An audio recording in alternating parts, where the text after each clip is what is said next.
একদল বলে জয় বাংলা আর একদল বলে জয় শ্রীরাম।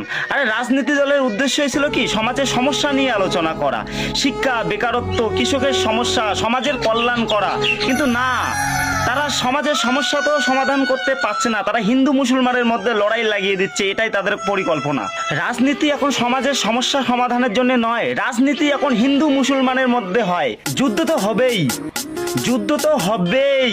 মরবে কে? সাধারণ মানুষ। রাজত্ব করবে কে? সিংহাসনে বসে থাকা মানুষ। কবি বলেছেন হিন্দু মুসলমান ভাই ভাই, কবি বলেছেন হিন্দু মুসলমান ভাই ভাই। আরে এরা কোথাকার ভাই? এরা একে অপরের রক্ত দেখতে চায়, একই রক্ত একই প্রাণ। আমরা হিন্দু মুসলমান।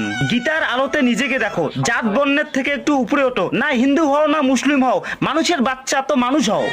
জাত আর বর্ণের থেকে যতদিন নিজেকে উপরে ওঠানো, এ লড়াই থামবে না। এখন আমরা লড়ছি, কিছুদিন পর আমাদের ছেলেমেয়েরা লড়বে। এ লড়াই চলতেই থাকবে।